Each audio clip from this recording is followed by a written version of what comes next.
Hi, I am Ainsley Young, and today I want to talk to you about how to actually work smarter rather than harder in your business through a feminine embodiment lens. So, what does this actually look like?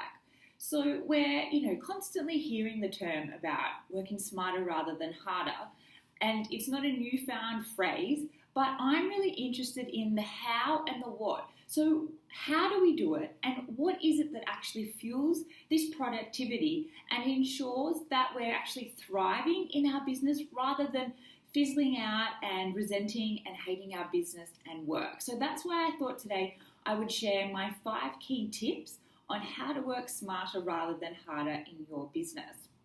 So, tip number 1 is to know that your body is your key asset. So when you think about it, your body is your number 1 tool that you have in your business.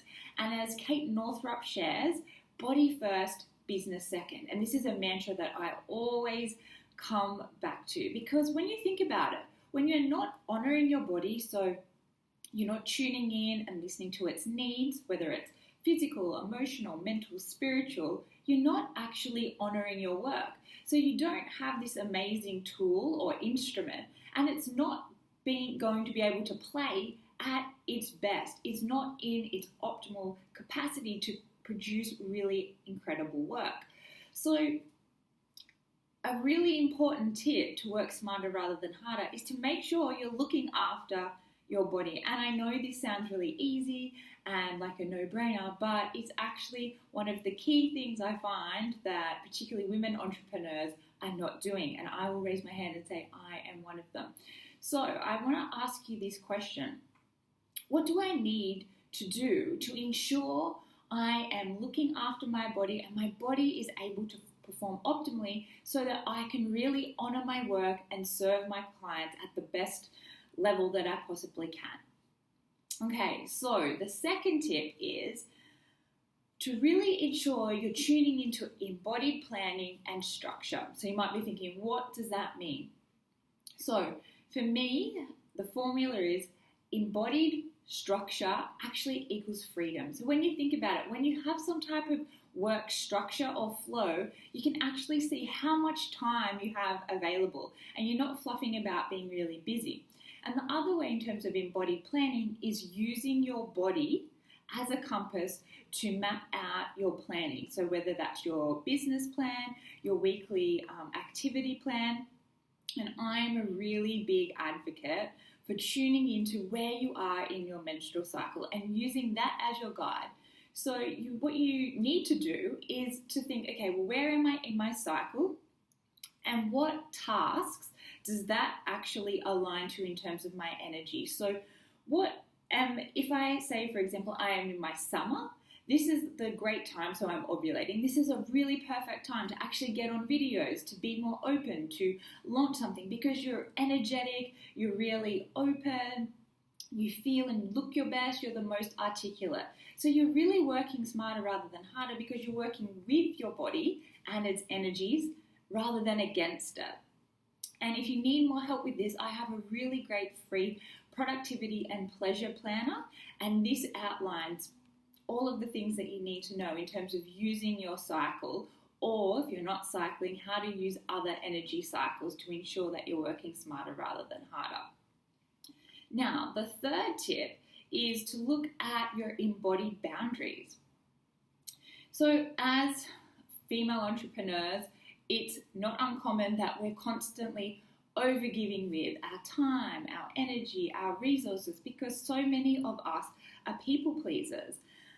And we have so many hats that we have to wear to ensure our business keeps ticking over. But I just want you to really have a think about how often are you saying yes to maybe projects that come up that aren't in alignment with your values or even your capacity or the type of work you want to do?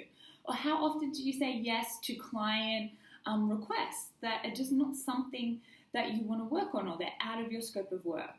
So the more that we're not honoring our boundaries, or we have no boundaries at all, we're really not working smart, and we are working hard, but we're not working smart, and we're moving into that burnout territory. So I want to ask you, where could you strengthen your boundaries in your business, or maybe even create some new ones. So you're really honoring your body, so going back to tip number 1, and your time and your energy and your capacity and resources, because this really does help you work smarter rather than harder, because you have that framework there to look after yourself. And as Denise Duffield Thomas would say, you are the golden goose of your business.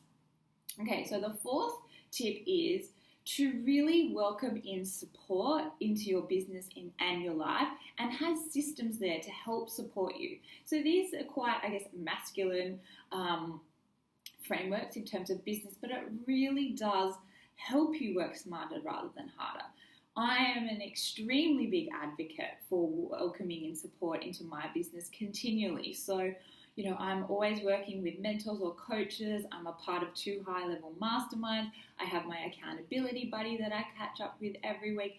And I really am opening myself up to receive support, because, again, this helps us work smarter rather than harder. We're not having to go it alone and reinvent the wheel constantly. So I really do encourage you to welcome in as much support as you can to help you thrive in your business. And in terms of systems, again, when we have that structure and framework there, it really helps support you. Again, so you're not recreating the wheel, and you're able to automate things that can be automated in your business, and you can even outsource things. So I have a lot of content management that I outsource to my VA, and I have protocols set up, or standard operating procedures, that are for client acquisition and enrollment, that I can just outsource to people. So I'm not having to do that labor, and I can really thrive in the area of my business that I love doing, which is working and serving clients. Okay, and the 5th and final tip in terms of working smarter rather than harder is about activating your pleasure. So if you're a long-term reader, you know that I'm all about pleasure helps to fuel your productivity. So when I sit down every day, I really am tuning into what is going to bring me the most pleasure today in my work. And I go with that because I know that I can get those tasks done effortlessly. It doesn't mean that I don't get to tasks that I don't like doing. I still have to do them. But I work out a way that I can make those tasks really pleasurable, or I can outsource them, for example. So the more that you are in your pleasure, the more magnetic you are as a woman, and the easier it is to welcome in your desire. So whether that be new business opportunities, wonderful new clients. And so we're really just being ourselves, being in our pleasure and being magnetic, rather being in that really hustle and grind mentality that the patriarchy is really, ingrained into us. And we've been socialized around patriarchy and the capitalism in terms of this idea of producing more in a quicker amount of time and with less resources. And that is not something that is sustainable, and it will not lead to success, because ultimately we will burn out. So that's my 5 tips. So just to recap, your body is your number 1 asset. Really look at how you can use embodied planning and structure into your day. So tuning into your body and letting that lead the way. Number 3 is creating embodied boundaries in your business and really honoring them and honoring your energy and your time and resources. The 4th one is, how can you welcome in more support and put in more systems into your business to work smarter rather than harder? And the final one is really tuning in and activating your pleasure in everything that you do so that you're more magnetic. So I hope that those 5 tips that really are all about working smarter rather than harder, but in a really feminine way, will help you thrive in your business and have sustainable success. And if you would like any help in terms of working smarter rather than harder, so you can have a wildly pleasurable and successful business without burning out, please reach out. We can organise a 30-minute complimentary chat, and we can see if we're a really good fit for each other and how you can really thrive in your own business. Okay, bye.